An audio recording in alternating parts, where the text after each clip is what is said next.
জয় হিন্দ বন্ধুরা, আমি তোমাদের রিজুদা। তোমরা দেখছো তোমাদের ইউটিউব চ্যানেল মা online point. WB constable interview 2020 কী কী ডকুমেন্টস দেখছে তারা, ফার্স্ট চেকিং কীভাবে করা হচ্ছে, কী কী প্রশ্ন করা হলো, আজ ইন্টারভিউর সমস্ত তথ্য। ভিডিওটা কেউ মিস করবে না, ফুল ভিডিওতে ইনফরমেশন দিয়ে ভরা আছে, তোমাদের খুব ভালো লাগবে। ভিডিওটা দেখে যদি ভালো লাগে অবশ্যই একটা লাইক করে দিও। ফার্স্ট অল তোমাদের বলে দিই, এখানে কৃষ্ণনগরের একটি ক্যান্ডিডেটের কল রেকর্ডিং আমি নিয়েছি। সে আমাকে বলেছে, আর কিছু ক্যান্ডিডেট আমাকে কল করে বলেছে, কিন্তু তারা তাদের যে এক্সপিরিয়েন্স তারা সেটা ইউটিউবে শেয়ার করতে চায় না, তাদের ভয়েস রেকর্ডিংটা। সেই কারণে আমি তাদের ভয়েস রেকর্ডিংটা তোমাদের শেয়ার করছি না। ফার্স্ট অল একজন ইংলিশের অনার্সের ক্যান্ডিডেট ছিল, তাকে ইংলিশ অনার্সের না জিজ্ঞেস করে তাকে 5টা জিকে কোশ্চেন করা হয়েছিল। সেটা আমি বলেছি তোমাদের ঝাড়গ্রাম যে পুলিশ লাইন আছে সেখানে, ঠিক আছে। ঝাড়গ্রাম পুলিশ লাইনে 22 জন করে আজকে ডাকা হয়েছিল, ঠিক আছে, 22 জন। কোনো সেন্টারে 20 জন, কোনো সেন্টারে 22 জন। তো ঝাড়গ্রাম পুলিশ লাইন যেখানে ছিল সেখানে 7 জন যে তোমাদের ইন্টারভিউ নিচ্ছে সেখানে বসেছিল, ঠিক আছে। তো সেক্ষেত্রে তিনজন দু সাইডে ছিল, আর মাঝখানে একজন ছিল। মাঝখানে একজন যে ছিল তিনি বেশি কোশ্চেন করছিলেন বেশি। তো যে ক্যান্ডিডেটটা আমাকে বলেছে তার ভিত্তিতে আমি বলছি, ইংলিশ অনার্স ছিল, 5টা কোশ্চেন বলেছিল, তাকে জিজ্ঞেস করেছিল, ফটাফট তার ইন্টারভিউ হয়ে যায়, কয়েক সেকেন্ডের মধ্যে বললো। প্রায় তার 1 মিনিট হাইস্টলি হয়েছিল, তারপর তাকে যেতে বলেছে, হয়ে গেল 1 নম্বর। তো দ্বিতীয় নম্বর হচ্ছে যে ছিল, তারপর দ্বিতীয় নম্বর ক্যান্ডিডেট ছিল ম্যাথে অনার্স, তাকে ম্যাথের কিছু সূত্র জিজ্ঞেস করেছিল, আর তাকে তারপর যেতে বলেছে, আর কিছু এক্সট্রা কিছু জিজ্ঞেস করেনি। আর জিজ্ঞেস করেছিল পুলিশের চাকরি তুমি কেন করতে চাও, গেল। আর তৃতীয় ক্যান্ডিডেট যে ঝাড়গ্রামের, তার হচ্ছে থার্ড শিফটে ছিল, তো তাকে কি জিজ্ঞেস করা হয়েছিল, তাকে জিজ্ঞেস করা হয়েছিল তুমি পুলিশের চাকরি কেন করতে চাও। আর তার কম্পিউটার সার্টিফিকেট ছিল, তো তার কাছে একটি ফরম্যাট ধরেছিল তার সামনে। এই ফরম্যাটটি কী দিয়ে তৈরি করা হয়, এমএক্স এক্সেল, আমি তোমাদের বলেছি এভাবে আর কি বলিনি, জাস্ট তো এখান থেকে তোমাদের বলতে হবে আর কি তোমাদের কী থেকে তৈরি করা যায় ফরম্যাটটি, ঠিক আছে। যেরকম তোমাদের অ্যাপ্লিকেশন ফর্ম হয় সেভাবে ধরেছিল তার সামনে, এটা কী থেকে তৈরি করা যায় এটুকু ধরছিল। আর তাকে জিজ্ঞেস করেছিল পুলিশের চাকরি কেন করা হয়, কেন তুমি করতে চাও, সরি। আর বলছে তুমি যে পুলিশের চাকরি করতে চাও তো কোনো সেবামূলক কাজ করেছো।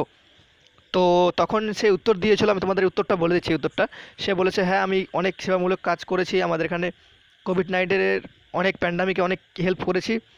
আর বলছে তুমি কি কাজ করেছো, তো সেই ক্ষেত্রে সে বলে আমি ব্লাড ডোনেশন ক্যাম্পে মানে অ্যাটেন্ড করেছে। তো সেক্ষেত্রে বলছিল তোমার ব্লাড গ্রুপ কি, আর ব্লাড গ্রুপ কি, তারপর দ্বিতীয়তম তাকে বলা হয়েছিল যে তোমার যে ব্লাড কতখানি নেওয়া হয়েছিল, তো সে সেটা বলতে পারেনি।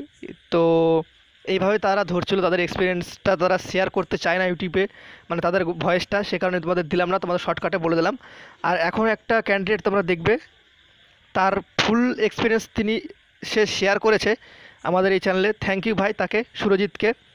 তো সে শেয়ার করেছে, তার হচ্ছে কৃষ্ণনগর যে ছিল তোমাদের চুনরি বাংলো যেখানে ছিল, তো সেখানকারই আজকে কী কোশ্চেন করা হয়েছে। আর একটা সবথেকে বড় প্রশ্ন হচ্ছে এখানে, যে তোমাদের ঝাড়গ্রাম যে ইন্টারভিউটা হলো সেখানে 22 জন করে ডেকেছিল, আর সেখানে কিন্তু চেয়ারে বসতে দিচ্ছিলো, ঠিক আছে। আর চুনরি বাংলো যেখানে আছে সেখানে কিন্তু দাঁড়িয়ে ইন্টারভিউ হচ্ছিল।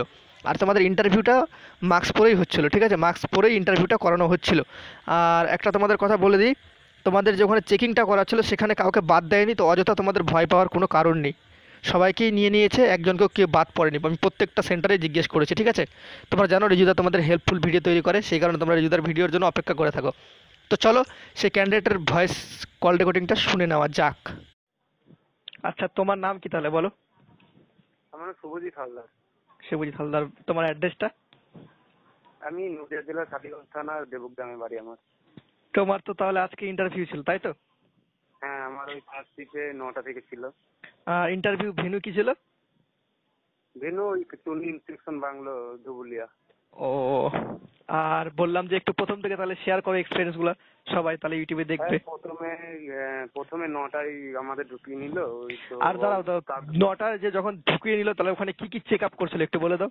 হ্যাঁ, চেক আপ ওই মেডিকেলের গায়ের মাত্রা মাপছিল, আর ওরা অক্সিজেন কত দেখছিল মেশিন দিয়ে, আর ওই সব স্যানিটাইজার করে নিচ্ছিল। দিয়ে আমাদের ওইখানে সাইডে গিয়ে চেয়ার পাতা ছিল, ওখানে বসিয়ে দিল 20 জনকে আমাদের। ও, আর একটা কথা, মানে ওখানে কি কাউকে কি বাদ দিয়েছিল, মানে কারো তাপমাত্রা বেশি না এরকম? না না না, কোনো বাদ নেই ওখানে। ও, ঠিক আছে। আর মাস্ক পরে তো এনি টাইম থাকতে হচ্ছিল? হ্যাঁ হ্যাঁ, মাস্ক পরে। মানে মাস্ক কি ওই 3 ply ফেক্স মাস্কটাই হচ্ছিল না, মানে আদার্স কোনো মাস্কও চলছিল? না না, সব তো ওই 3 ছিল দেখলাম। ও, তারপর বলো, তারপর কি হলো, ডকুমেন্টস না কি, তারপর বলো, এবার কন্টিনিউ করো। হ্যাঁ, তারপরে আমাদের একজন সিরিয়াল নম্বর দিয়ে ওই একজন একজন করে গেল সিরিয়াল নম্বর অনুযায়ী। হ্যাঁ। তারপর আমি গেলাম, আমাকে একটা ঘরে নিয়ে গেল। ওখানে আমার প্রথমে আমার ইয়েটা নিল, অ্যাডমিটটা নিল, যে স্ক্যান করে নিল। স্ক্যান করার পর আমার পাশের টেবিলে গেলাম, পাশে ওখানে বসিয়ে সব আমার অরিজিনাল আর ডকুমেন্টস গুলো নিল, অরিজিনাল আর প্লাস ওই যে সেলফ অ্যাটেস্টেড করা জেরক্স গুলো নিল। নেওয়ার পর ওরা আমাকে নিয়ে গিয়ে ঘরের সামনে, তারপর আমাকে ঢুকিয়ে দিল, আমি পারমিশন নিয়ে ঢুকলাম। তারপর তোমাদের যে জেরক্স গুলো যে জমা নিল, মানে সেলফ অ্যাটেস্টেড জেরক্স, ওখানে কি কি নিয়েছিল ডকুমেন্টস? জেরক্স ওই মাধ্যমিকের আর উচ্চ মাধ্যমিকের অল ডকুমেন্টস, আর ওই কাস্ট সার্টিফিকেট থাকলে কাস্ট সার্টিফিকেট, ও সব। সেলফ অ্যাটেস্টেড করা। ও সেলফ অ্যাটেস্টেড, ঠিক আছে, তারপর? তারপর গেলাম, নমস্কার জানালাম। স্যার ছিল 4 জন, একজন ম্যাডাম ছিল, নমস্কার জানালাম। তারপর ওরা বললো কোথা থেকে আসছো, কি নাম, বাবার নাম কি, বললাম। যখন যে তুমি যে তাহলে যখন যে তুমি ইন্টারভিউটা দিচ্ছ, তখন কি মার্কসটা কি পড়েছিল না খুলতে হয়েছিল মার্কসটা? হ্যাঁ হ্যাঁ হ্যাঁ, মার্কস ছিল। ও আচ্ছা, ঠিক আছে, এবার বলো। দিয়ে ওইসব বলার পর কোথা থেকে আসছো, নাম কি বলার পর জিজ্ঞাসা করলো বাড়িতে কে কে আছে, বললাম। দিয়ে বললো বাবা কি করে, দাদা কি করে, বললাম। দিয়ে তারপর কোশ্চেন ধরলো, কোশ্চেন ধরতে লাগলো আর কি। ও, কি কোশ্চেন করছিল তাও একটু বলে দাও। কোশ্চেন বলছিল যে আমার বাবা কি করে, আমি বললাম সিআরপিএফ এর চাকরি করে, সেন্ট্রাল রিজার্ভ পুলিশ ফোর্সের স্পেলিং জিজ্ঞাসা করলাম, বললাম। বললো দাদা কি করে, বললাম। দিয়ে বললো যে দাদা বিডিও অফিসের স্টাফ। দিয়ে বললো বিডিও কে বাংলায় কি বলে, বললাম। তারপর বলছে যে সিআরপিএফ এর কটা ব্যাটালিয়ান আছে, তখনও মনে ছিল না ওটা এটা। তারপর বললো ডিএম কে কটা, বাংলায় কি বলে। আমি বললাম স্যার এই মুহূর্তে মনে পড়ছে না আমার। দিয়ে বললো 12 ক্লাস কত সালে দাও, বললাম 2016 সালে। কি কি সাবজেক্ট ছিল বললাম। দিয়ে বললো কোন সাবজেক্টটা ভালো লাগে, আমি বললাম বাংলাটাকে একটু ভালো লাগে। দিয়ে বাংলায় বললো সাহিত্যে নোবেল কে পাই, বললাম রবীন্দ্রনাথ ঠাকুর। বলতে রবীন্দ্রনাথ ঠাকুর ছাড়া একজন বলো। আমি বললাম যে স্যার এই মুহূর্তে মনে পড়ছে না। তারপর বললো রবীন্দ্রনাথ ছাড়া আর একজন নোবেলের জিজ্ঞাসা করলো, ওটা পারলাম না। দিয়ে তারপরে ও বললো নাইট উপাধি কে পায়, আমি বললাম স্যার এই মুহূর্তে মনে পড়ছে না এটা।